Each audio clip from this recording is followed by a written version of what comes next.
Hey there, it's time again for the 3 big things you need to know. This week, I'm going to do a little bit different. I got one really big thing. I want to bring you back in time. Remember the recession back in 2007 and 8? The market collapsed. Mortgage industry sent the entire globe into a tailspin by doing bad, irresponsible loans.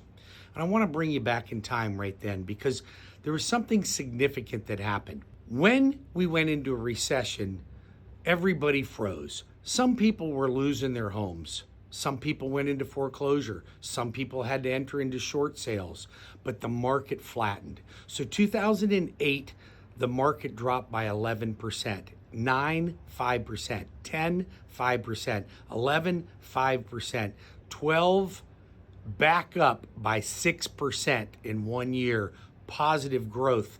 So we sprung back.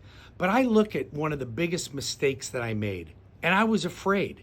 I did not buy real estate between 2008 and 2012.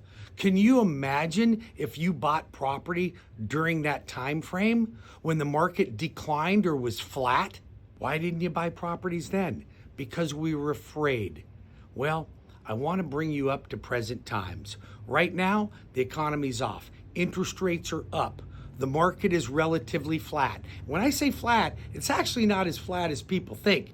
We're actually up about 2.5 to 3% in appreciation just this year alone. So housing prices are not falling, but it is an opportunity. So typically in a market where there's no inventory, we have a little over 2 months worth of inventory. Keep in mind, we need 6 months to be a balanced market. So typically sellers are in huge control.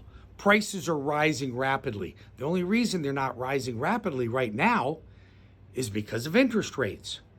So sellers are willing to work deals, pay closing costs, for 2-1 buy downs, fix repairs on the house, put new roofs on, plumbing, electrical, you name it. Sellers have to be motivated because buyers are reluctant.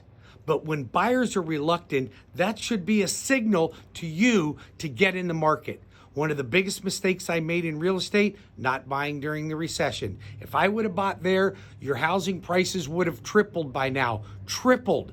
And by now, they would have probably been close to being paid off. Don't make the same mistake again. This is actually a buyer's opportunity. I know that rates are a little higher. I know it makes your payments a little higher, but we're going to refinance. And the market will improve. It will be sometime between the next 12 and 24 months. Don't miss out on an opportunity because when rates do drop, then the housing values are going to skyrocket, and they are going to skyrocket. Don't miss out on a piece of the pie for you. That's the one big thing you need to know.